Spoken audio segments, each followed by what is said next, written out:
দইয়ের নাম শুনলেই প্রথমেই মাথায় আসে বগুড়ার দইয়ের কথা। বিখ্যাত সেই বগুড়ার দইয়ের আদলে এখন সিরাজগঞ্জের তারাশে বানানো হচ্ছে সেই চাপ দই। আজ খুব কাছ থেকে বিখ্যাত সেই দই বানানো দেখলাম। দারুণ এক অভিজ্ঞতা হলো। বিভিন্ন প্রক্রিয়া শেষে দই বানাতে প্রায় 18 থেকে 20 ঘন্টা সময় লাগে। প্রথমে একদম খাঁটি দুধ সংগ্রহ করে তারপর সেই দুধকে 6 থেকে 7 ঘন্টা ধরে মাটির চুলাতে ভালো করে জাল করার পর হাঁড়িতে ঢালা হয়। মাটির হাঁড়িতে জাল করা দুধ ঢালার পর প্রায় 12 ঘন্টার জন্য জ্বলন্ত কয়লার ঠিক চারদিকে এই দইয়ের খুঁটিগুলো রাখা হয় এবং বড় একটা ঢাকনা দিয়ে একে প্রায় 12 ঘন্টার জন্য ঢেকে দেওয়া হয়। যার কারণেই এত সুস্বাদু হয় এই দইগুলো।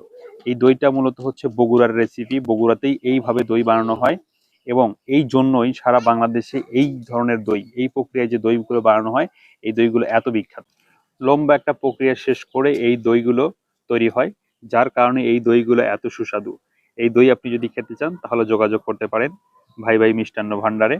বিস্তারিত কমেন্টে দেওয়া আছে। ভালো থাকবেন। ধন্যবাদ সবাইকে।